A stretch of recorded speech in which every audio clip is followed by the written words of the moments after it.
hablaremos acerca de infarto agudo del miocardio con elevación del ST. Para eso me he planteado los siguientes objetivos. El primero es explorar las limitaciones del modelo STEMI y no STEMI y la necesidad de un enfoque basado en la oclusión coronaria. Segundo, reconocer las entidades STEMI MIMICS y las MINOCAS dentro del abordaje diagnóstico integral del síndrome coronario agudo. Analizar críticamente esas principales controversias que aún se siguen dando en el infarto agudo del miocardio con elevación del ST.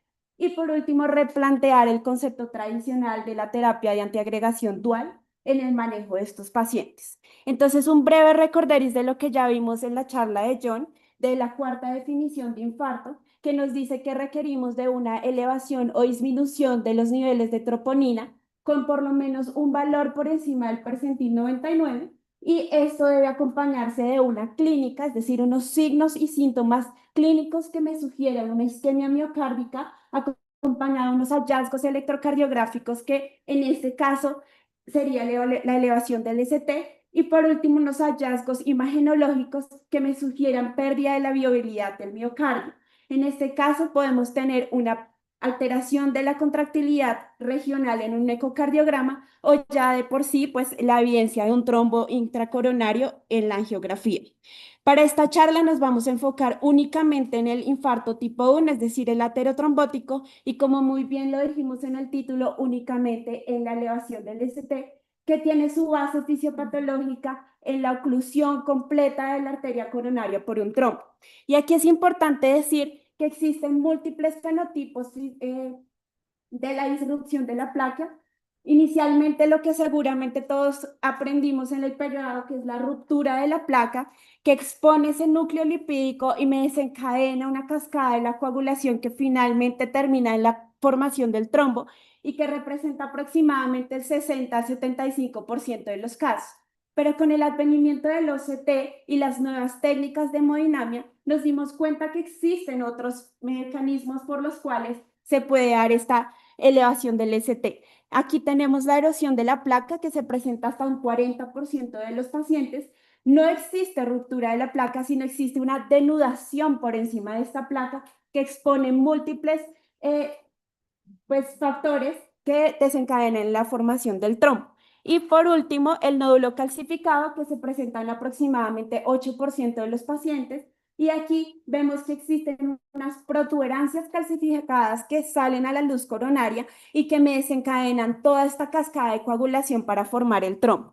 Entonces, ya teniendo una definición y teniendo la fisiopatología ya clara, nos preguntamos por qué sigue siendo importante darle tiempo a otra charla de infarto. Y es que vemos que las enfermedades isquémicas del corazón representan la primera causa de mortalidad, no solo a nivel mundial, sino también a Colombia. En este reporte del DANE del 2025 vemos que estas enfermedades representaron el 17.2% de las muertes en Colombia, pero más preocupante aún es esto que vemos en la siguiente gráfica, y es que a pesar de los múltiples esfuerzos que tenemos, que las guías han simplificado el diagnóstico e incluso el algoritmo de tratamiento, las muertes siguen subiendo año tras año. Entonces nos preguntamos qué estamos haciendo mal, qué podemos seguir mejorando para mejorar estas cifras de mortalidad. Y aquí creo que viene lo más importante y fue el enfoque que quise darle a esta charla, que es enfocarnos en el diagnóstico y el tratamiento de esta entidad. Entonces, en el diagnóstico, la guía muy bien nos lo dice, una clínica de isquemia, y de esto nos tenemos que basar en una base o varias técnicas que nos van a ayudar a soportar el diagnóstico. Aquí el electrocardiograma toma el papel fundamental porque en esta entidad va a representar el pilar para poder hacer un diagnóstico adecuado. Las troponinas ya quedan relegadas porque en esta entidad con elevación del ST el electrocardiograma es mucho más importante.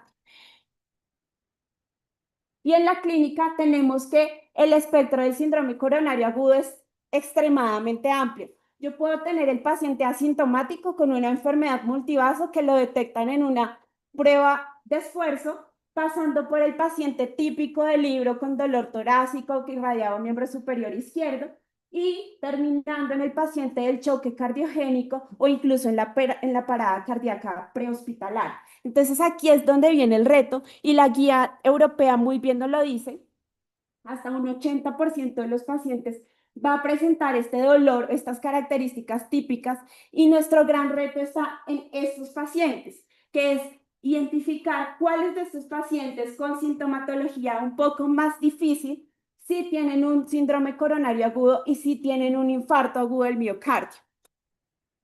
Y aquí tenemos entonces, ya la presentación clínica la tenemos clara. Ahora vamos a hacer el electrocardiograma porque pues cerebro es tiempo, pero tiempo también nos tenemos que preocupar porque corazón también es tiempo. Y aquí es muy importante porque el electrocardiograma no solamente me va a dar el diagnóstico, sino me va a clasificar los pacientes en dos grandes grupos que ya conocemos, que es el con y sin elevación del ST.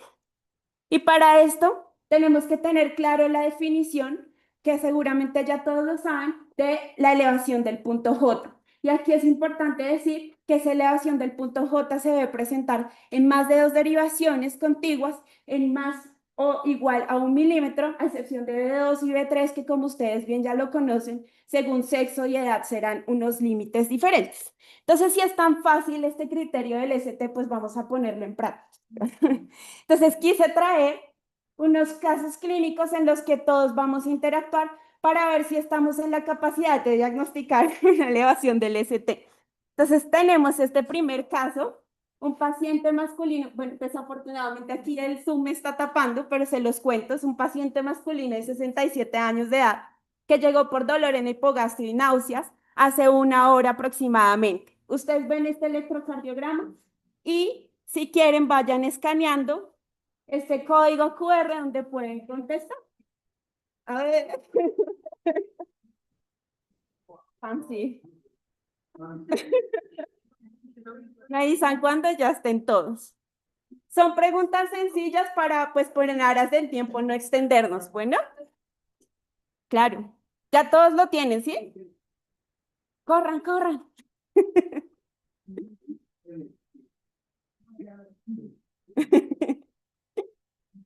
Entonces, rápidamente, la pregunta, ¿tiene o no elevación del ST? ¿Sí o no? Y la segunda pregunta con este electrocardiograma también ya la pueden responder. ¿Cuál creen que es la arteria culpable? O sea, pregunta 1 y 2, responderla con este electro. Les voy a dar 10 segundos más. 10, 9, 8. ¿Listo? Bueno, entonces, el diagnóstico y la arteria culpable. El siguiente electro es este. Entonces, este es un paciente de 68 años de edad que tiene un bloqueo de rama izquierda ya conocido, esto no es nuevo, ya conocido, y les llegas a la UCI. Digamos que aquí vamos a hacer un poco, sí, urgenciólogos, emergenciólogos, y esta es la pregunta número 3. Bueno, es que no me dejan terminar. ¿Listo? Cumple uno de los criterios de elevación con el ST. Ustedes llamarían el hemodinamista con este electrocardiograma en este paciente que ya tiene este bloqueo rama izquierda. Si no, no sabe, no responde. El siguiente electro es este, que esta es una paciente que sí estaba en su UCI y presentó dolor torácico. Usted le predice a la jefe, tómele un electrocardiograma. Le muestran este electro, llaman o no al hemodinamista, ¿tiene o no un infarto con elevación del ST? Esta es pregunta 4, perdón. ¿Listo? Y la última, ya para finalizar, este es un caso real que nos llegó a la UCI coronaria de una paciente de 54 años de edad con dolor torácico de 3 horas de evolución, con este electrocardiograma. ¿Sí o no? Es la pregunta 5. Y la última, ya finalizamos y ya socializamos. ¿Listo? ¿Enviado todo? ¿Formulario lleno? Enviar, enviar. Los invito a café después de la charla. Bueno, entonces vamos a ver en el primer electrocardiograma que dijeron ustedes, que sí, que es un infarto agudo del miocardio con elevación del ST, no nos escachamos muy bien, 100%, y vemos que es muy claro, esto es el típico electrocardiograma con una elevación del punto J en toda la cara inferior Y si uno es un poco más detallista, alcanza a ver que también el punto J está elevado en la cara lateral. Y si uno tiene aún dudas de que si esto es isquémico o no, uno se va a las otras derivadas, en los espejos, y vemos que aquí hay un aplanamiento del ST, incluso inversión en la cara lateral alta, y en la cara anterior es clara la inversión del ST, entonces eso es claramente isquémico y no nos quedó duda y ustedes lo dejaron ver, ¿no? Quizás lo más difícil es esto, y aquí creo que sí se dan cuenta, y lo difícil está en identificar la arteria culpable. Y en los infartos de cara inferior es complejo porque tenemos dos posibilidades que son o que sea de la coronaria derecha o que sea de la circunfleja. En el 80% de los casos ustedes le atinarán y será la coronaria derecha porque es la más frecuente, pero la circunfleja hace el 20% de los casos. Entonces les quise traer este algoritmo que puede ayudarles a ustedes a identificar la arteria culpable. Primer paso, ver D1 y ABL. Si hay una elevación adicional en la cara lateral alta, lo más probable es que sea la circunfleja. Si ustedes no están seguros, este tip lo dan siempre en la coronaria, vea D2 y D3. Si la elevación es mayor en D3 que D2, entonces es probable que sea la coronaria derecha. Y si aún le quedan más dudas, puede haber otros signos que puedan hacerle ver que sea otro compromiso de otras caras, como la cara lateral, que fue de hecho el caso que vimos ahorita en nuestro electrocardiograma. Había elevación del B5 y B6. Y si hay una elevación en B1, le puede estar sugiriendo que hay una extensión al ventrículo derecho. Este electro típico, elevación también de la cara inferior, pero aquí vemos esto que les estaba diciendo, y es que aquí vemos que hay un infradesnivel en toda la cara lateral alta, incluso se lleva a la cara septal anterior. Esto es un infarto de la coronaria derecha. Y si ustedes se ponen a medir, lastimosamente el proyector no nos ayuda, pero si ustedes se ponen a medir los cuadritos, de 3 es mucho más grande que el de 2, ¿no? Entonces, coronaria derecha.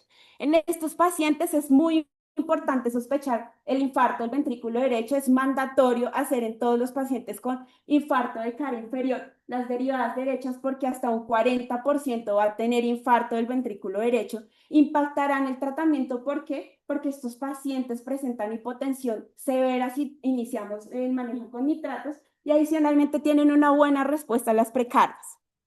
Importante también sospechar los infartos posteriores, uno de los más difíciles de diagnosticar y que les puede sugerir eso, un infradesnivel en toda la cara septal anterior y usted no está seguro, entonces hace el tip del doctor Efraín Gómez de la coronaria, voltea el electrocardiograma y está clarísimo que tiene la elevación del ST. Y usted le hace las derivadas posteriores y va a tener el supra en la cara posterior. ¿Por qué es importante? Porque este infarto es difícil de diagnosticar. Muchos pacientes llegan con un electrocardiograma que no es conclusivo, tienen todos los factores de riesgo cardiovascular, hágale las posteriores porque puede ser que el paciente tenga un infarto posterior. Importantísimo que ustedes estén en la capacidad de reconocer esto.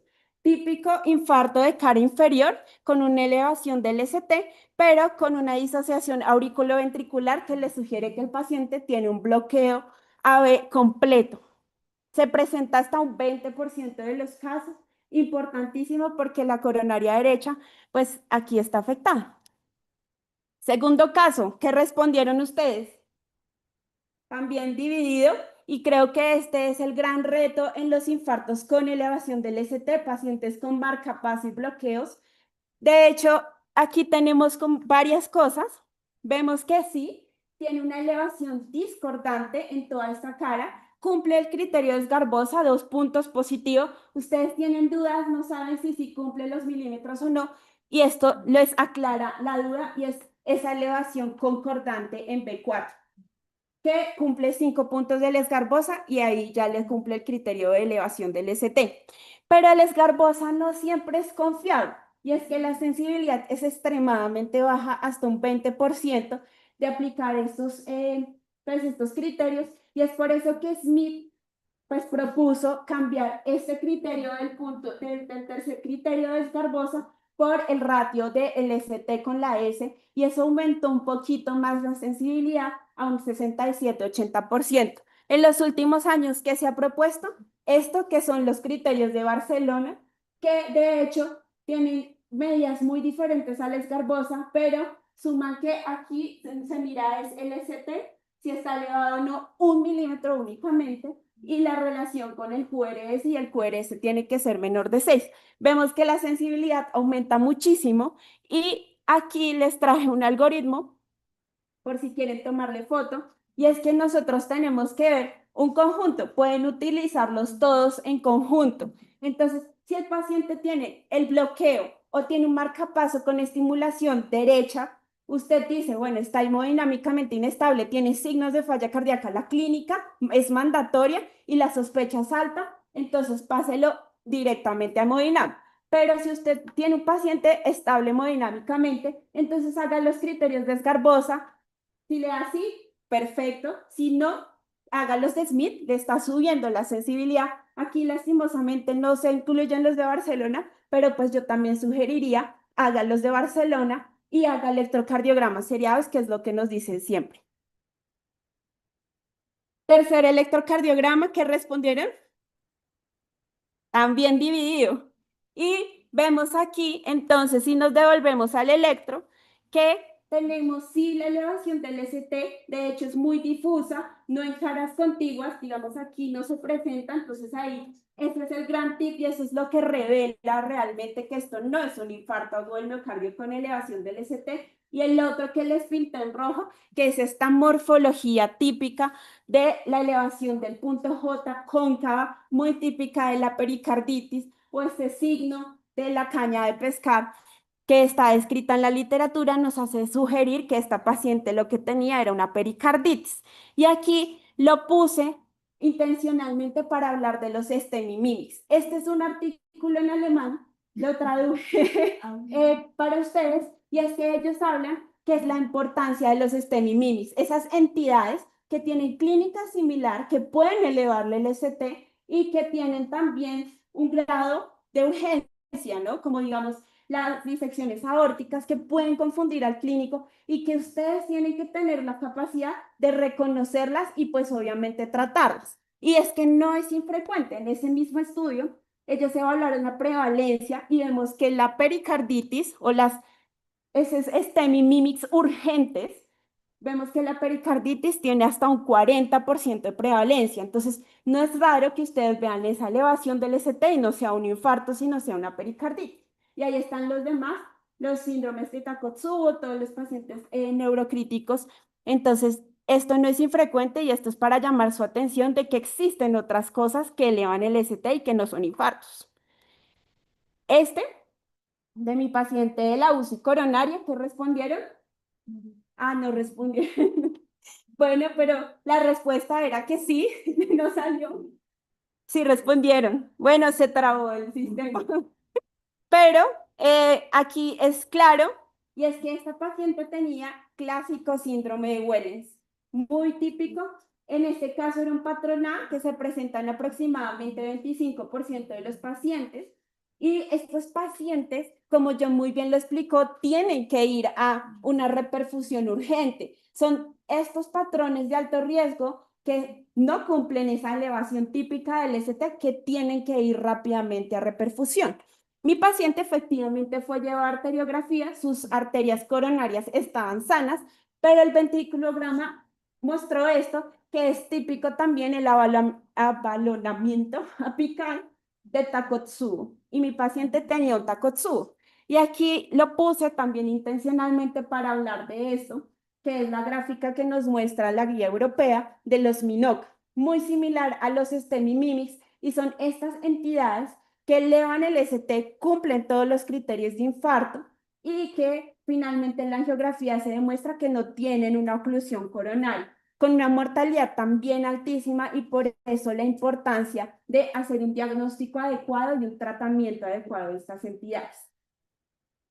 Y adicionalmente lo puse por esto, y es lo que quiero que se lleven con esta charla, y es que los patrones de alto riesgo han venido en aumento en los últimos años. Entonces, la guía europea nos dice Wellens y Winter, pero hay muchos más. De hecho, está el síndrome de Sudáfrica del que hablamos en el Congreso, y hay un montón de criterios y patrones de alto riesgo que tienen oclusión coronaria y que requieren reperfusión urgente y que estamos dejando por fuera del del algoritmo de STEMI. Entonces mi pregunta ¿es el momento de redefinir el infarto agudo del miocardio con elevación del ST?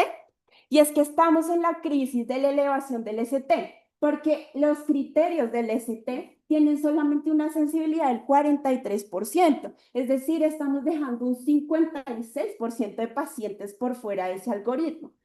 Eso me explicaría por qué la mortalidad sigue aumentando año tras año. Y aún así, vemos aquí que hasta un 33% de los pacientes sin elevación del ST tienen una oclusión coronaria aguda que requiere una reperfusión urgente. Entonces, estamos dejando pacientes por fuera y solamente estamos llevando un 6% de los pacientes sin elevación del ST con un patrón de alto riesgo de reperfusión. Me estoy dejando muchísimos pacientes ahí.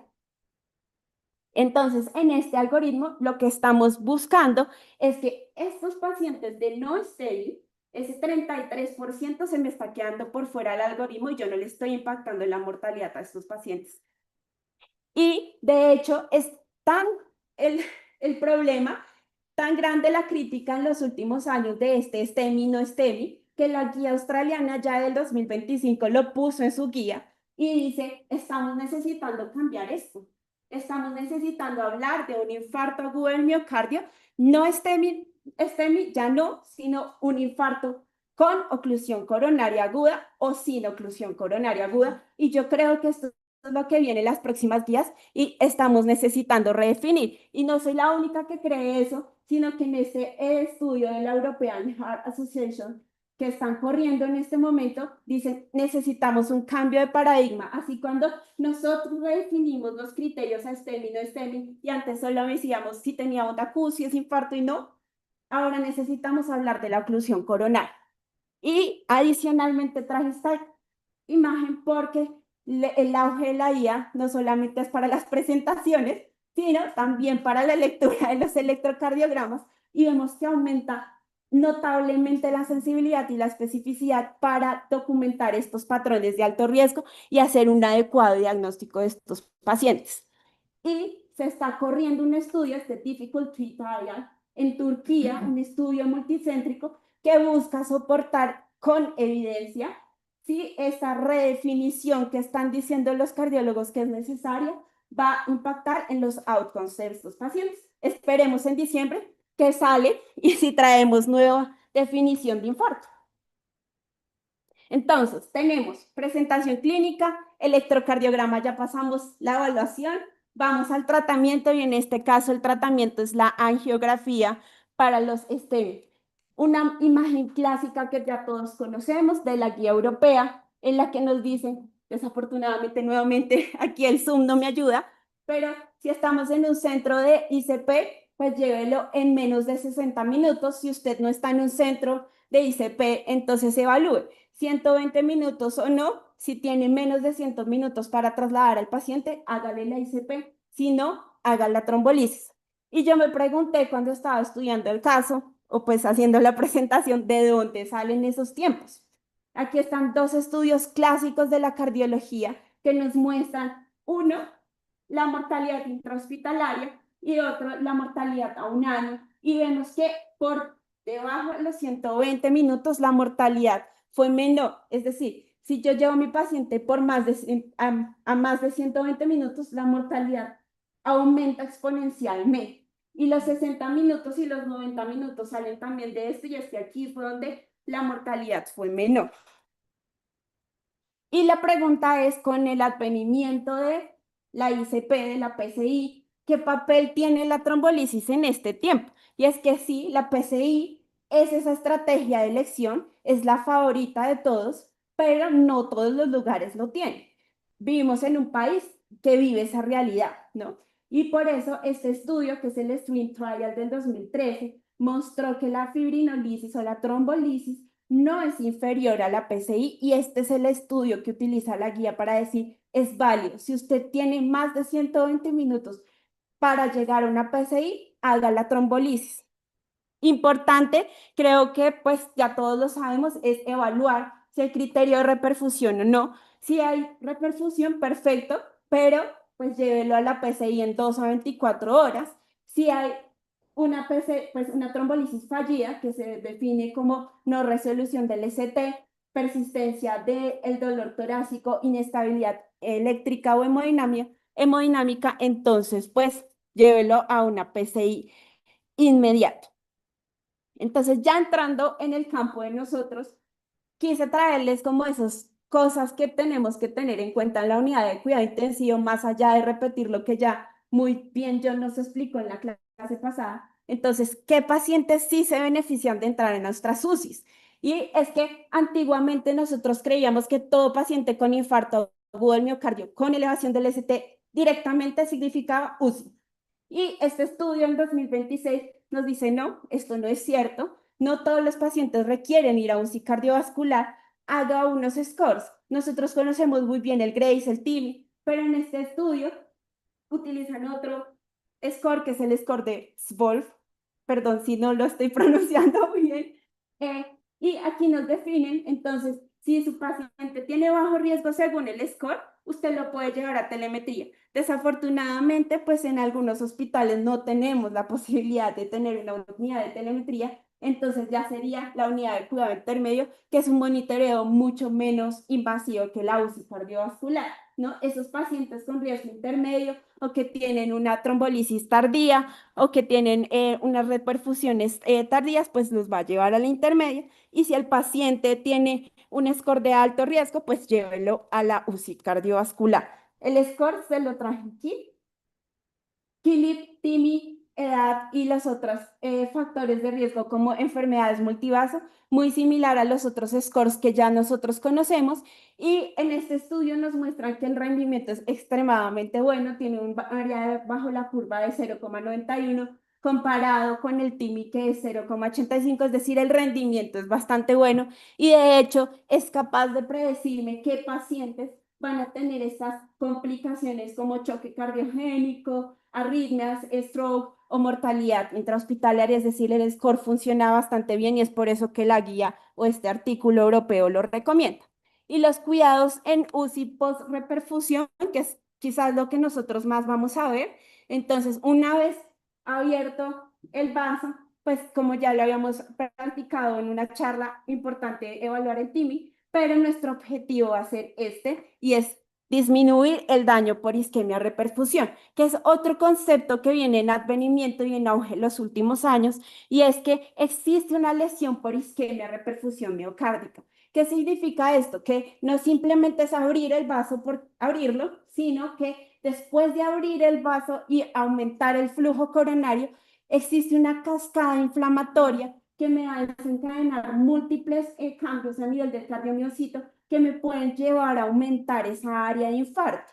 Entonces ahí es donde nosotros vamos a impactar en el manejo de estos pacientes y que finalmente a largo plazo también va a tener un impacto. En esta imagen es muy clara y es que pues está el flujo residual y cómo cambian esas áreas de isquemia y reperfusión en los pacientes y cómo esta cascada inflamatoria que se presenta después de reperfundir a un paciente impacta. Y es tan grande el tema en los últimos años que existen, la traje intencionalmente así que no se viera, y es porque porque existen múltiples estudios que están corriendo ahorita en en este momento, que sobre todo en infarto agudo del miocardio con elevación del ST, de dianas terapéuticas, incluso a nivel molecular, un poco como miotrauma, porque se genera apoptosis, se genera todo el daño mitocondrial por la liberación de ROS. Entonces se está evaluando si existen dianas terapéuticas que nosotros podríamos manejar y que pudieran impactar en la mortalidad. De hecho, muchos artículos dicen esto puede ser la explicación de por qué la mortalidad sigue aumentando en estos pacientes. Monitorización continua para los pacientes, como ya les dije, el lugar depende de los scores de riesgo. Importante, pues obviamente, identificar a tiempo las arritmias, tratarlas, hacer un ecocardiograma es vital y es la recomendación uno en la guía, principalmente para identificar complicaciones mecánicas, para evaluar la función de eyección de estos pacientes. Gestión de multivaso, que de hecho tenía también un repertorio para esto, pero lo podemos dejar para la discusión. Es un tema de muchísima discusión. De hecho, no está todavía 100% identificado el momento en el que se tiene que reperfundir este multivaso en estos pacientes, que es muy diferente al culprit shock que ya todos sabemos. En estos pacientes hay una cantidad de estudios para el manejo de la enfermedad multivaso pues el último pilar sería identificar qué pacientes pueden tener una alta temprana que tengan pues scores bajos, ¿no? Este creo que es el resumen que pude yo hacer de todo lo que leí, de las recomendaciones de la guía, pues vigilancia hemodinámica para que reconozcamos tempranamente el shock y la falla post-infarto, que son de hecho las complicaciones, las principales complicaciones en estos pacientes, y por eso hay una charla aparte para esto. Hacer un uso adecuado de estos pues, de vasopresores inotrópicos, identificar qué paciente sí o no se beneficia de diuréticos. Muy importante que después de la inyección del contraste tenemos que hacer vigilancia de la función renal, porque pues va a haber también pues en algunos pacientes nefropatía por contraste, hacer un inicio de la terapia hipolipemiante, como John ya lo explicó en su clase temprano, un control glicémico, como ya todos sabemos, evaluar los puntos de punción, posibles complicaciones hemorrágicas en estos pacientes es de vital importancia. La terapia de la que ya vamos a hablar más adelante de antiagregación dual personalizada y las complicaciones que de hecho hay una charla para eso. Y por último, sobre la terapia antiagregante, otro algoritmo que ya todos conocemos, pero que yo quise hacerle énfasis. ¿Por qué? Porque pues no solamente es terapia de integración dual 12 meses y ya, sino que tenemos que personalizar la terapia para cada uno de los pacientes. Tengo que evaluar el riesgo hemorrágico y el riesgo isquémico de cada paciente. Y de hecho eso es tan importante porque la prevalencia de estos eventos es extremadamente diferente. Y es que con el advenimiento de los nuevos stents medicados, la incidencia y la prevalencia de la isquemia, es decir, la retrombosis del stent, fue disminuyendo a tasas incluso de hasta un 2%. Lo más importante es esto que está al lado izquierdo y es el riesgo hemorrágico, y es que este es muchísimo mayor incluso que el riesgo isquémico, y es que hasta un 40% de los pacientes presenta riesgo de sangrado en los primeros meses pues, del infarto.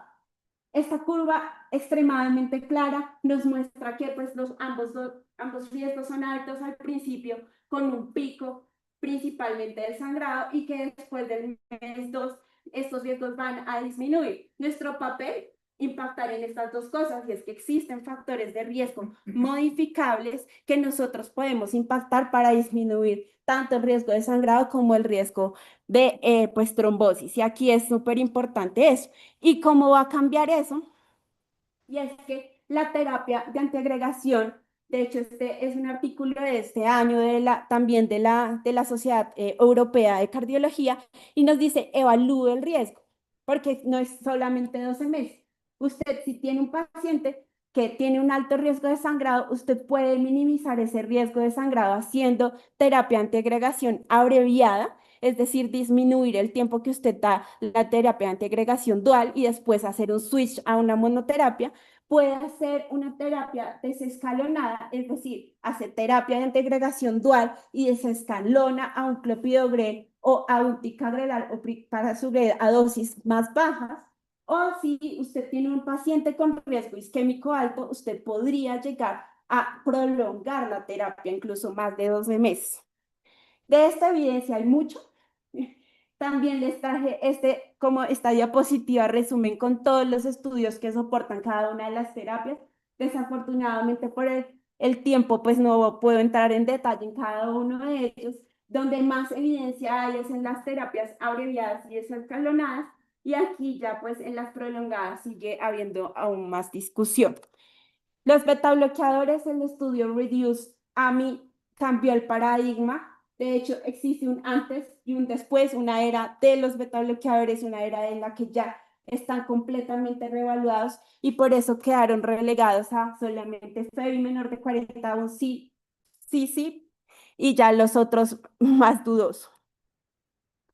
Y como conclusiones, entonces, primero, con esta charla yo les quería traer que pues la elevación del ST continúa siendo una herramienta útil, pero ya nos dimos cuenta que es extremadamente insuficiente para identificar oclusiones coronarias agudas, y por eso hay que preguntarnos si hay que reevaluar esta definición del infarto agudo del miocardio con elevación del ST, reconocer los STEMI mimics, los MINOCA y esos patrones de electrocardiográficos de alto riesgo es de vital importancia para impactar y cambiar los tratamientos de estos pacientes. La reperfusión precoz sigue siendo el pilar de tratamiento, ya lo vimos.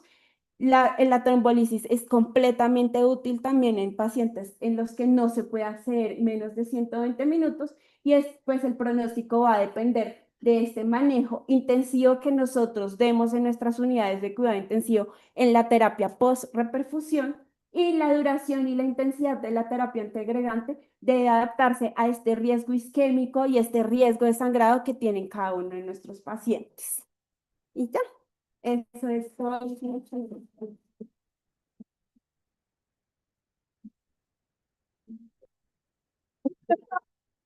Entonces, ¿cumplí con el tiempo? Corrí. Perspectivas son muy buenas y para allá iba, pues, justamente.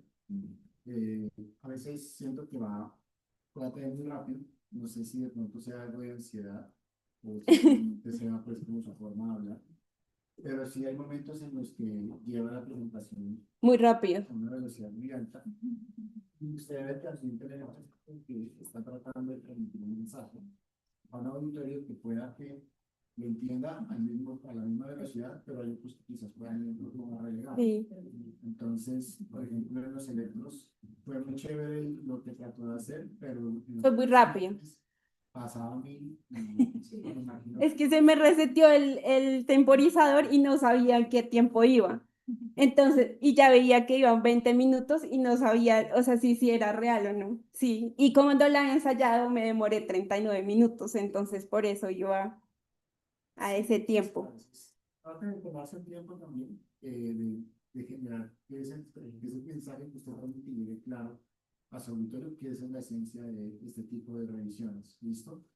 Pero en general creo que la revisión fue buena y la presentación pues me gustó también en cómo la hizo. Bueno, no sé qué otras observaciones los compañeros quieran hacer en sus preguntas, chicos. No, pues Aleja, la verdad, de actividades muy buenas. Me gustó mucho la actividad. Siento que tenemos la última charla de los miércoles, es difícil atrapar al público y lo lograste. Y la verdad, tenías un dominio muy alto del tema y eso ayudó a que dejaras unos conceptos claros para el público. Me gustó bastante, Fernando. Muchas gracias. Gracias. La positiva me parece que son muy, muy agradables de ver. Pues no son cargadas de texto y ilustran muy bien el mensaje que quieres plasmar.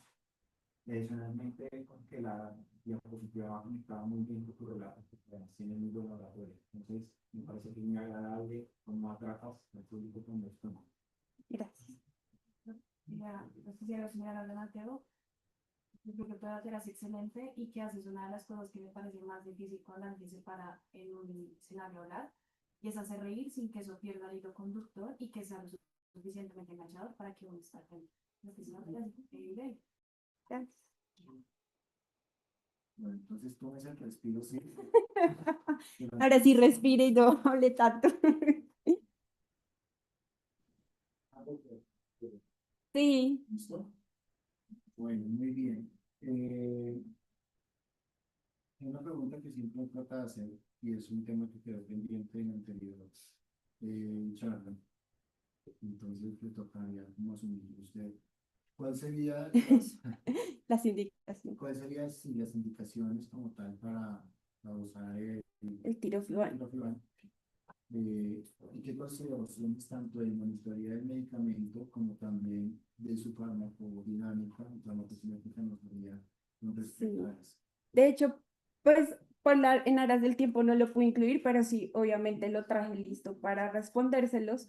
Y digamos que el tirofibán en la guía está como una terapia adyuvante y las indicaciones quedaron relegadas a esos pacientes con alto riesgo trombótico o que tengan fenómenos de no reflow en la pues, en hemodinamia cuando se haga la angiografía. consideración es importante y aquí es donde viene la discusión grandísima y es que como todos ya sabemos existe una reacción, pues los pacientes con infusión de tirofiban hacen trombocitopenias severas y esto debido a una reacción inmunológica grave que presentan estos pacientes. Se generan unos anticuerpos y pues eso hace que se destruyan las plaquetas.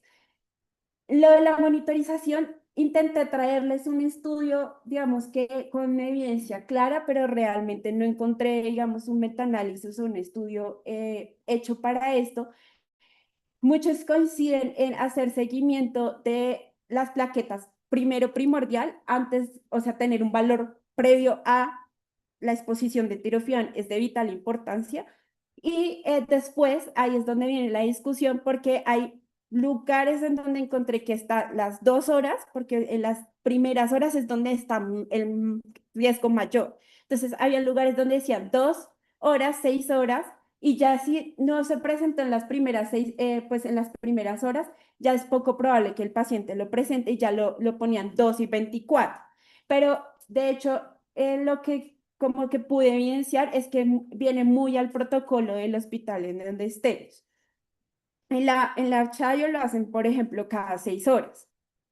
Entonces, pues esa es como, digamos, la respuesta que pudiese dar. En ese escenario en el que el paciente tuviese que ser llevado a una cirugía, ¿no? Y está recién puesto al estén de un infarto, ¿qué le sugeriría usted para suspender la doble antiagregación, continuarla, no llevarla a cirugía?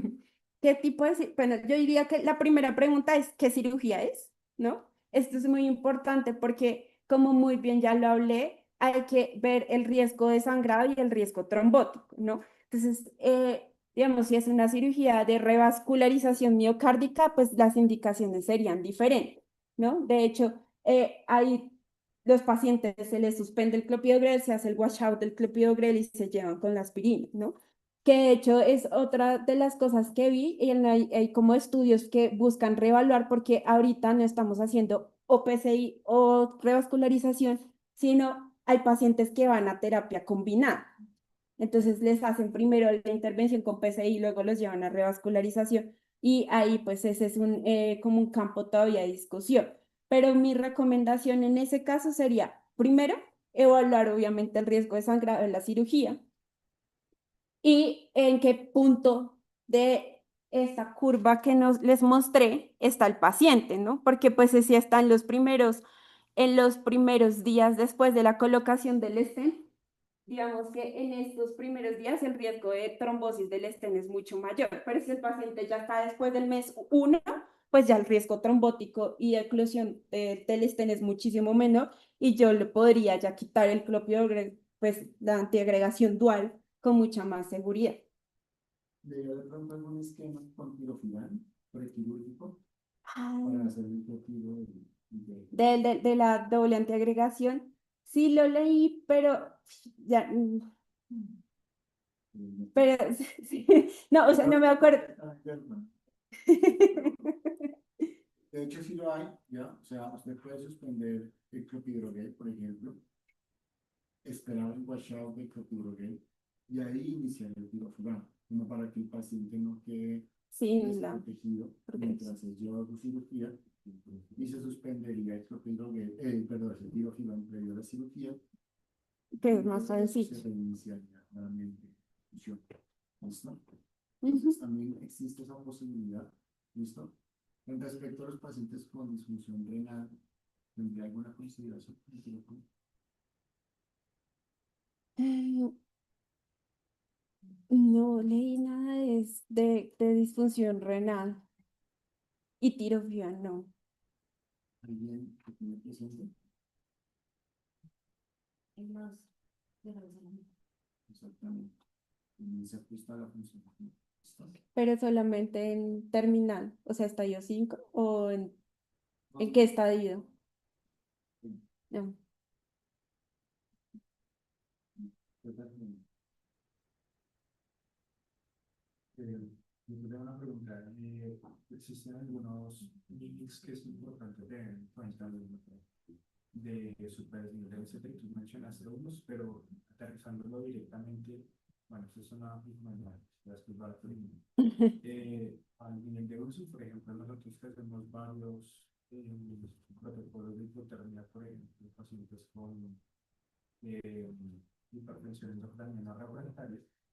Existe un mix que es la elevación el punto J, que se llama onda J o onda de Oslo, y es básicamente asociado a fenómenos de repolarización temprana, pero mayoritariamente estaba en asociación con el grado de hipotermia que tenían pacientes que tenían accidentes asociados a eso. Ujú. Entonces, eso puede ser como Un mimi. mix que a nosotros nos puede de pronto interesar en el sentido de que es probable verlos en el visoscopio en un paciente que tenga hipotermia. Obviamente, esta elevación del punto J o esta onda J de Osborn va a tener una mayor amplitud desde que el paciente esté más hipotérmico. ¿Listo? Entonces, es como usual, pero puede aparecer por debajo de 34 grados. La pregunta es si directamente ha leído algo o usted de pronto revisar algo de infarto postoperatorio. O sea, los tipos 5 o posoperatorio general.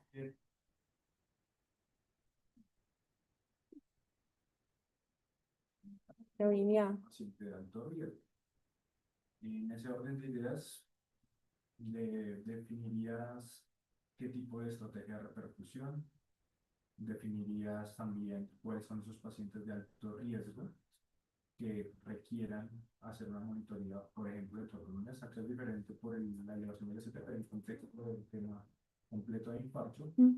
Si es un protocolo De monitorización. Pero tú te refieres a un posoperatorio de cirugía no cardíaca, o sea, como un tipo 2 o sea, o tipo 1. Esa es la diferencia que quiero hacer, o sea, como, sí, porque hizo un supra, y yo no sé si es tipo 1 o tipo 2. Yo lo digo, no me contestaron hemodinamia y se lo mandó a la UCI porque el paciente está infartado y se infartó hace media hora. o ni siquiera se dan cuenta, solo que sigue cuando un cambio en el misoscopio Ok. con una elevación del ST que parece ser isquémica por todo lo que explicaste. Entonces, la pregunta es, ¿te llega ese paciente? ¿Y yo qué hago? ¿Quién debe hacer? Pues, Y lo van a poner así. siendo sincera, no leí acerca del infarto en posoperatorio, digamos, de cirugía no cardíaca, ¿no?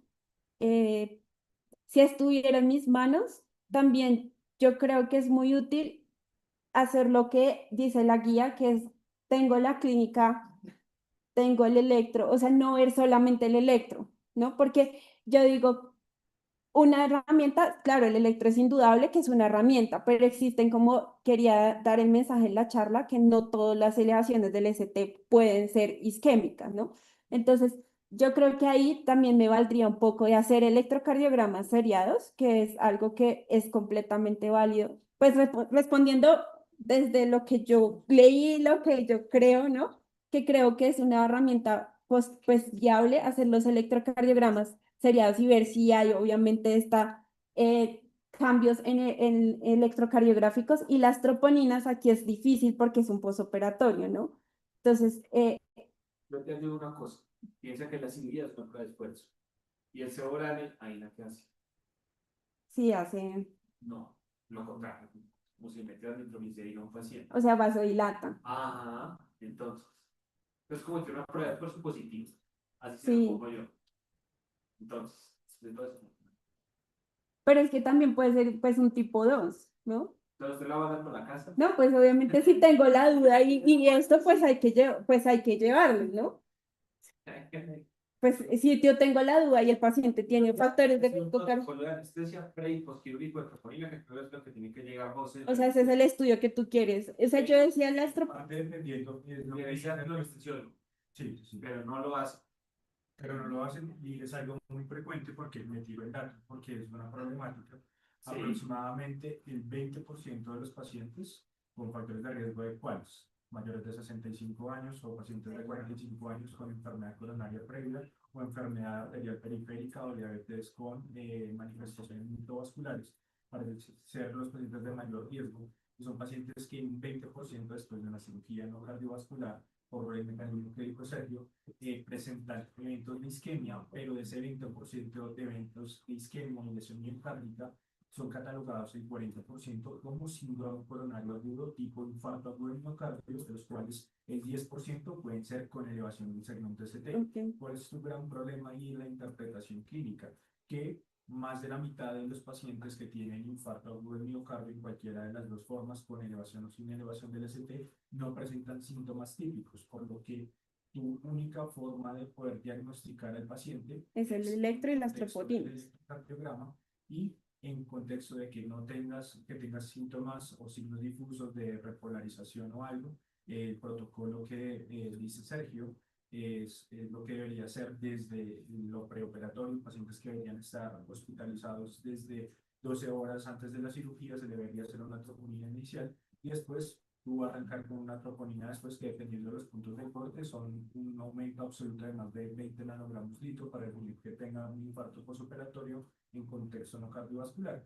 Más sin embargo, esos son los casos más difíciles que no tienen elevación del ST. Más sin embargo, si tú tienes una elevación del ST, el paciente no va a tener dolor porque va a estar bajo el efecto de los opioides, va a estar bajo los efectos de los otros anestésicos, pues idealmente lo primero que deberías hacer es tratar de llevar al paciente a una estrategia de De repercusión. estratificación invasiva y en caso de alteraciones del ST, sin elevaciones del ST, deberías hacer la parte de la troponina, si no lo tienes directamente, de evaluar otros diagnósticos que te pueden hacer o te pueden generar alteraciones en la troponina. Si pues, haces una troponina y sale positiva, pues Hacer la curva. una embolia pulmonar, puedes hacer la curva, pero o puedes hacer directamente ya estratificación invasiva con perfusión miocárdica para hacer todo el algoritmo que ya se vio en el anterior core de infarto. Pero es importante porque la mayoría de casos de tu clínica, eso queda muy difícil de distinguirlo porque no solo vas a tener el electrocardiograma y es algo frecuente. Y mi pregunta es, en ese estudio que tú dices, decía qué tipo de procedimiento, porque pues no creo que estandarizarlo para todos los procedimientos no cardiovasculares, Sí. para todos los pacientes. Entonces, la mayoría, el factor de riesgo principal es que tuviera cirugía intratorácica, no O cardiovascular. intraabdominal. Exacto, pero cirugía mayor. Ok. Entonces, la cuestión es siempre tener en cuenta cualquier paciente que te llegue a la UCI en un postoperatorio complicado, porque también uno de los factores de riesgo es la pérdida hemática durante el postoperatorio. Y seguramente si te llega un paciente dentro, o sea, te llega un paciente en la unidad de un postoperatorio no cardiovascular es porque algo hubo mal o algo pasó mal en el manejo anestésico. O el paciente requiere Hay una cosa. adicionalmente. Para hacer suprarrenal, ¿cuánto tiene que obstruir el flujo? Porque lo tienes que tener muy claro. Porque un poco no concuerdo nada con eso, porque para que el LS tiene una nena, tiene que tener 3 de hemoglobina. No, pero Muy duro. no, me refiero a todo el contexto de... Y si le doy la cirugía, es una prueba de esfuerzo en teoría positiva, la otra positiva, tienes que llevarlo a guardia. Yo creo que la respuesta corta hay que meterle guardia a ese paciente. Sí, pues si tiene el supra, pues la duda se le tiene que dársela al paciente. Cuando no tiene supra y los cambios son, que eso es lo que yo pues decía, como es difícil el reto de cuando es sin. Porque Cuando es un tipo 2, ¿cuánto esperarías entonces la obstrucción del flujo? Porque eso yo diría que el 80%. hay que ser por encima del 80%. O sea, está muy jodido. Sí, tiene que estar Tiene que mal. ser el coreano más para que te den de es muy difícil. Pero pues No es imposible. Creo que no está entendiendo lo que le estoy diciendo o lo está malinterpretando. No, es que es cuidado. Sí, pero yo creo que es necesario. Es guay. La otra cosa es la encuesta. A ver, yo tengo una pregunta de dura.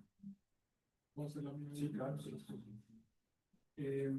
Para Alejandra, me gustó mucho su presentación. Usted habló del Predusami Sí, y este fue un estudio que se publicó en el año 2024 en el Journal of Medicine, que incluye pacientes que habían tenido infarto agudo con elevación del ST y habían sido llevados a repercusión muy rápido en un sistema de salud muy homogéneo óptimo. como el sistema de salud de Suecia, con multicéntrico, que eso le da pues, mayor peso en la evidencia. Incluyó pacientes con PBI mayor al 50% y los estudió más o menos por 4 años. ¿Qué opina usted de la validez externa de ese estudio para dar la conclusión que nos dio en su presentación? Punto número uno. ¿Y cómo haría usted un análisis crítico de ese de los resultado estudios. a la luz de su contexto y pues su formación como intensivista? Es que, digamos que en el tema de los beta bloqueadores en infarto todavía, yo creo que hay, perdón la expresión, mucha tela que cortar. Y es que, si bien, si está el Reduce Amine y creo que es el Optimize, que son los estudios grandes multicéntricos que avalan el por qué la guía ya, o pues las principales sociedades cardiológicas desaconsejan el uso de los beta bloqueadores. eh, yo creo que sí tiene un punto muy importante que es lo que tú dices y es que estos pacientes, o sea, el evaluar este sesgo por las otras medidas que nosotros hacemos en los desenlaces fuertes cardiovasculares, que son lo que buscan estos estudios, porque casi todos los estudios a nivel de cardiología e infarto buscan los MACE, ¿no? Y disminuir mortalidad cardiovascular a largo plazo, disminuir la recurrencia de falla cardíaca, ¿no? Entonces, creo que sí es muy difícil, digamos, hacer un estudio que solo evalúe el uso de los beta bloqueadores y su impacto. O sea, en esta época en la que ya está tan claro el algoritmo, incluso los estudios de ISGLT2 tienen también esa dificultad, ¿no? Como evaluar un solo medicamento cuando tú sabes que la otra terapia óptima está ahí, ¿no? Entonces creo que sí es difícil para mí pensar en hacer un estudio que solo evalúe o en el que tú puedas evaluar efectivamente el efecto de los beta bloqueadores. Entonces, creo que si tú me preguntas cómo hacer un estudio para validar externamente este beneficio no de los beta bloqueadores, es difícil, ¿no? Mucho de lo que dicen también y la crítica de estos estudios es que con el advenimiento, y de hecho está en la gráfica, y es que es muy claro que con el advenimiento de los stents nuevos, que creo que es como lo leí en algún artículo, que con el advenimiento de los stents nuevos y llevar a los pacientes óptimamente más temprano, hemos impactado mejor en estos efectos y es por eso que los beta bloqueadores perdieron, digamos, su efecto. Y se ve claramente como en la gráfica del tiempo. Lo perdí. Entonces, sí, criticable. Yo creo que mi recomendación es donde sí hay evidencia y donde es claro que sí funcionan y es en falla cardíaca con FEBI reducida, ¿no? Ya los pacientes con FEBI preservada es un ámbito que todavía está en estudio. Basado en eso, y aunque nuestra práctica no sea en un 100% absolutista, pues en la cabecera hay que tomar una decisión, ¿no? Ujú. Entonces, usted se quedaría con la decisión de no utilizar de manera sistemática beta bloqueadores en los pacientes que Yo lo personalizaría. en su unidad y tienen una PRI mayor del 50%. Yo lo personalizo. Y lo respaldaría a partir del Reduce-AMI Y los otros estudios, carisma, capitán. eso es interesante porque pues la cardiología es una especialidad que tiene muchísimos estudios que respaldan la mayoría de las decisiones y que muchas de las cosas que hacemos en la unidad de cuidado intensivo, afortunadamente o desafortunadamente, son extrapolaciones de otros contextos. Yo me ceñiría a esa palabra que nos gusta mucho, que es individualizar, pero ojalá muy críticamente. Es decir, lo que demostró el Reduce-AMI es que el uso crónico de beta bloqueadores no era mejor en los pacientes que se habían infartado y tenían una PRI mayor. Pero la razón por la cual se utilizó los beta bloqueadores en el principio, y obviamente era porque no había suficiente repercusión, era para que el paciente no se te muriera de arritmias. ¿Sí? Entonces, entendiendo que esa es una de las razones principales por las que los pacientes están muy interesados en la unidad de cuidado intensivo, la incidencia de arritmias, yo creo que sí sigue habiendo un campo A su uso.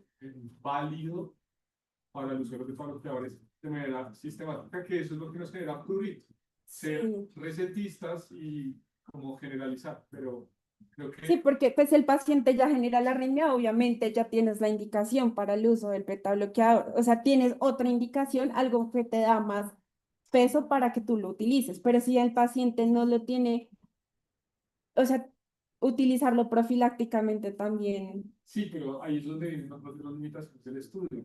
Tienes, digamos, la posibilidad de hacer arritmias en diferentes fenotipos del infarto es distinto. Ok. Entonces, obviamente, si tienes una afectación de la coronaria derecha, tú estás más feliz, pero como dice la pared anterior, no se analizaron esos subgrupos en el revisado. Ujú. ¿Sí? Entonces, hay muchas cosas sobre ese punto que yo creo que harían que dar la conclusión tajante de que la fe dice el criterio para no utilizarlo es algo que hay que Que hacer más la cuidado. próxima ocasión al museo de Flor. Listo. Hay una cosa importante y es que cuando uno mira la cantidad de pacientes que tenían elevación del ST y sin elevación del ST, También fue en este diferente. estudio, pues la mayoría eran sin elevación del ST y haciendo un poco de armonía con el tema que traes el día de hoy, es válido de pronto averiguar únicamente uso de beta bloqueadores o evidencia que avale el uso de beta bloqueadores en pacientes que tienen elevación del ST y van a ser llevados a una estrategia de repercusión. No sé si de pronto dentro del texto que tú habías leído de guía para hacer todo esto, leíste algo de metoprolol endovenoso para esos pacientes. Con elevación del Sí, ST. elevación del ST. El Redusamin no incluyó, por ejemplo, pacientes a los que les pusieron metoprolol. Sí, fue Y solamente. fueron las formas en las que se utilizaron los beta-bloqueadores en los estudios primarios del siglo. Entonces hay dos estudios, el más reciente se llama Metocard, que trata de determinar si efectivamente usar beta bloqueadores con 3 dosis consecutivas divididas en cada 5 minutos de metoprolol durante 5 miligramos, durante 5 minutos por 3 dosis, o sea, una dosis total de 15 miligramos, y después beta bloquearlo crónicamente con metoprolol tartrato seguido de metoprolol succinato si el paciente es egresado del hospital, pareciera ser que la única cosa que te ayuda a determinar es desde el principio cuál es el riesgo del paciente en cuanto a inestabilidad hemodinámica.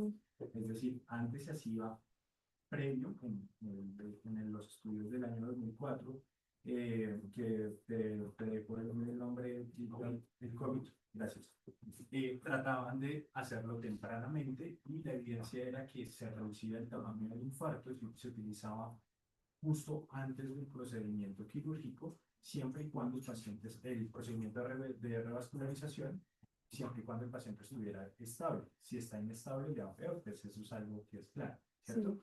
Pero lo que tiende a la evidencia es que el uso de beta-bloqueadores, independientemente de la PEC, en contexto de infarto agudo del miocardio con elevación del segmento ST, independiente de la PEC, sí disminuye el riesgo de tener mayores áreas infartadas a los 30 días y unas mayores fracciones de eyección a los 30 días, siempre y cuando lo utilices después, inclusive justamente después de la reperfusión. La cuestión es que un paciente que con elevación del ICT que no está reperfundido, pues es un paciente que puede llegar Muchísimo más momento a otro, te puede caer en Sí, una claro. disfunción ventricular aguda y estar en toque cardiogénico y la estarías embarrando si colocas ese metoprolol. Entonces, después, dentro de las 24 horas después de la estrategia de repercusión, sería válido iniciar ese protocolo de 5 miligramos durante 3 dosis y después realizar el metabloqueo como lo hacemos como un corriente con 10 a 20 miligramos de metoprolol tartrato cada 6 u 8 horas y después al ingreso, o puede ser al ingreso de tu hospital, de tu UCI, pues dejarle ya succinato porque ya sabes que ya el paciente lo tolera. La pregunta importante es ¿a quiénes no?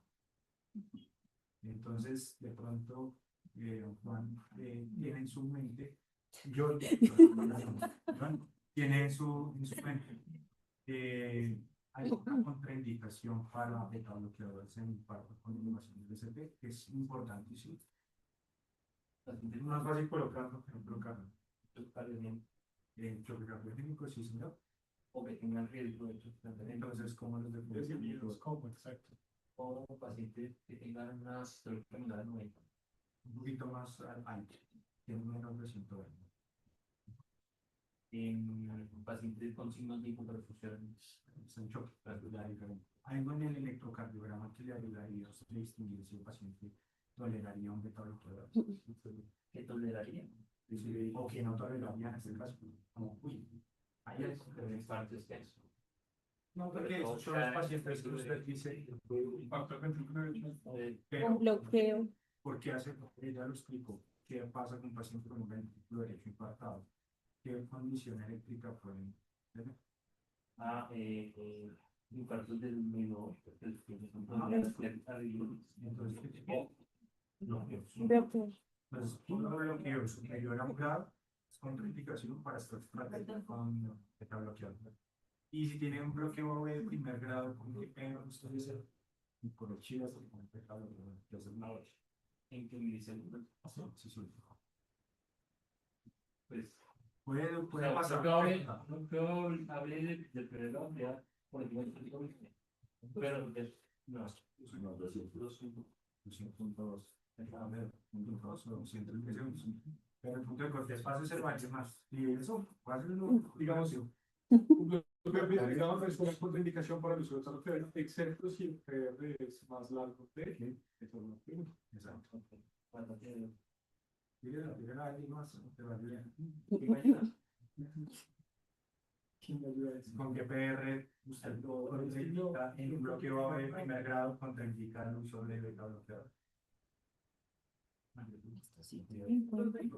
280. o sea, mezcla los 210 el papel, Más de 200, más de 200 es un Un bloqueo B. final. pero Pero usted lo puede colocar, pero si está por encima de 280, por el riesgo de progresión del bloqueo. ok, por el riesgo de que mayor. Sí. Y el paciente, no que tenga EPOC, porque ya se han dado cuenta que los pacientes con EPOC y enfermedad coronaria prima la enfermedad coronaria y prima el efecto benéfico del beta bloqueador, pero sí pacientes con broncoespasmo activo. Esto es algo pues, que no debe colocar beta bloqueador, que es la otra contraindicación. No sé si se acuerda de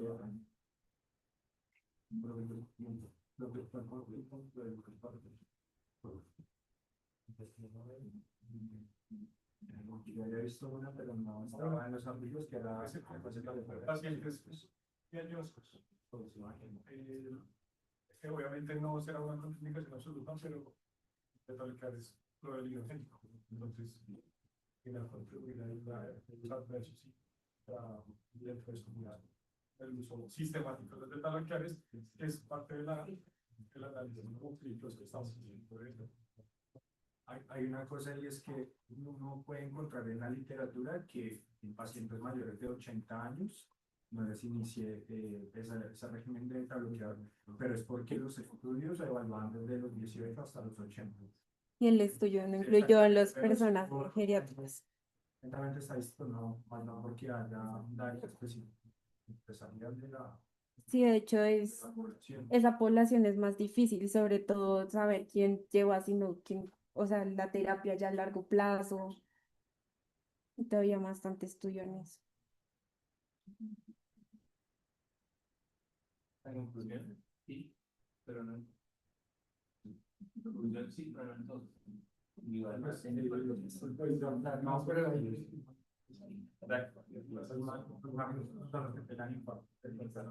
más propensos son y hacer la salud ventricular están digamos el efecto protector del beta bloqueador es anterior, entonces entonces lo que es prevenir las arritmias y lo segundo es tratar de disminuir ese aporte de oxígeno, bajando la frecuencia cardíaca y adicionalmente aumentando los tiempos de diástole para que puedan perfundirse por más tiempo el miocardio en caso de tener la izquierda. o sea, que es parte de la conversación de cómo uno extrapola esa evidencia en la unidad. O sea, lo que pasa 4 años me interesa obviamente, pero lo que no quiero es que haga muerte súbita el traslado de a piso, ¿sí me entienden? Entonces es por eso que esos estudios, digamos, aplicar, o sea, con esa evidencia y tomarla como verdad absoluta para el cuidado intensivo es lo que sería. Pues por lo que tú dices que o sea, depende del outcome que tú estás queriendo alcanzar, ¿no? Estos estudios evalúan son los outcomes crónicos, los MACE, los mortalidad, ¿no? Y si tú ya lo quieres utilizar para prevención de arritmias, esa ya sería otra pregunta, ¿no? Aleja, Ay, no sé si ese, perdón, una- es que yo no me acuerdo de si el REDUCE tiene en la tabla lo de la prevalencia o no de arritmias, porque eso sería interesante ver en la tabla si evaluaron la prevalencia, o sea, si sí hubo impacto o no en eso, porque pues eso también daría como más argumento a tu pregunta de si tú quieres impactar en lo de las arritmias, si hubo diferencia estadísticamente diferente en ese subgrupo Pero de eso es una pacientes. elevación del ST en la gran mayoría, es que también la mayoría de casos de pronto sí, para esto sí ya es muy difícil aplicarlo. Aleja, una pregunta, ahí no es infrecuente que de pronto estés en una unidad de cuidados intensivos en donde la persona que esté en urgencias sea, no sea un emergenciólogo, sino sea un médico general que hace su diagnóstico muy acercado de que es un infarto con elevación del ST, que lo sube a la unidad de cuidados intensivos para trombolizar y tú estás lejos de tener un laboratorio en la Y le hace la... la pregunta sería, eh, si tuvieses dos cosas, alteplasa y tenecteplasa para poder trombolizar, ¿cuál utilizarías? ¿Y por qué? ¿Qué dice la evidencia? ¿Qué dice la evidencia de las dos cosas? Y no solo la evidencia, sino a la parte En la parte de práctica, práctica, que es lo más que, importante, que no nos enrede con... que muchos dicen que, o sea, digamos, las ventajas de la Plaza es que es un bolo único, tú coges literalmente la jeringa, bolo único y ya. El problema del alteplaza es que tú tienes que dar también la infusión, ¿no? Entonces, digamos que ese es como, si queremos hablar de temas de practicidad y uno quiere tener la practicidad de solo dar un bolo único, pues el tenecteplasa es legal. Pero pues igual, según lo que yo leí, no hay pues, diferencia entre tú utilices uno u otro. Diferencia de seguridad en el sentido De sangrado, tú dices. de sangrado extracraneal. Que el alteplaza es mucho más seguro, No, ¿no? en este caso, Eh, sí. Eso con la, te planteo, tú inicias la trombolisis, tu paciente está súper bien y hacia más o menos la primera hora después de la trombolisis, tu paciente hace una cefalea súbita y tiene déficit focal. En este momento, ¿qué es lo que debes hacer? Toca tomarle la imagen, ¿no? La neuroimagen del TAC Y terapéuticamente existe algo que puedas de pronto hacer para revertir el efecto del... y eso pues, va a ser muy difícil, pero sí, de pronto tienes a disponibilidad un banco de sangre y una farmacia que está. a 2 minutos. Pues sí, sí.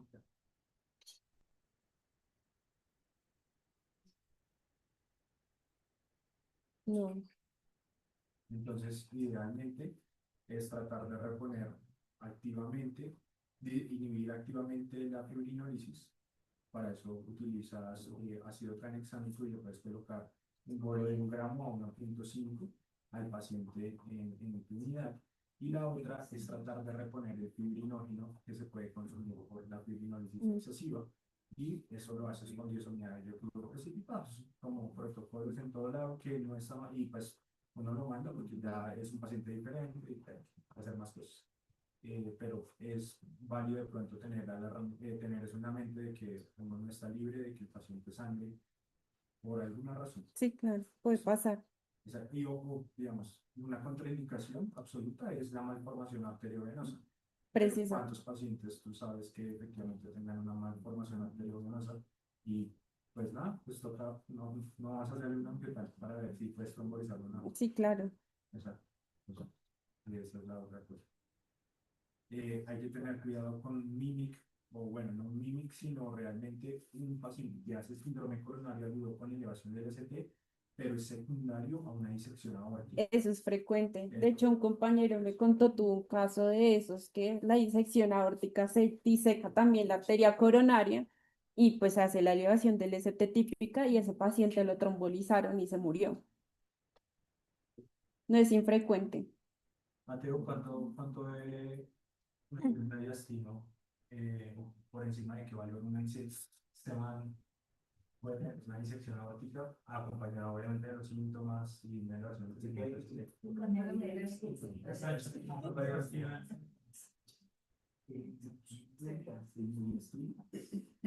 Acabo de explotar por el... Financiero. He puesto la luz.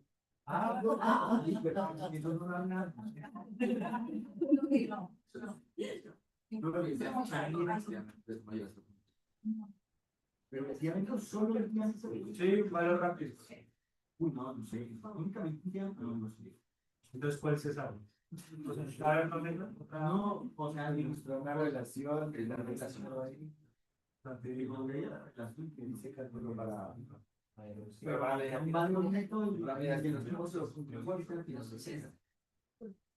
Pero sí, punto o sea, como pulga, sobre como valor absoluto, y tiene una estima que mide más de 6 centímetros, usted dice, uy, pero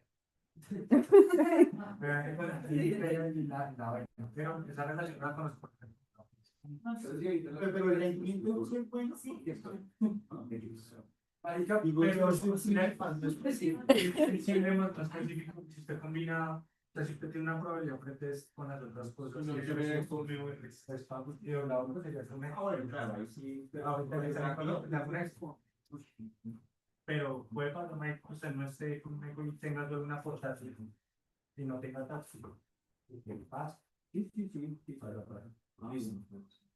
No haga eso. Muy bueno. De nada. Ah, yo no miré si Paloma o Lisa tenían preguntas. Perdón, perdón. Tranqui, no pasa nada. Bueno, Chao. chao. Bonita tarde. No, ahí voy a-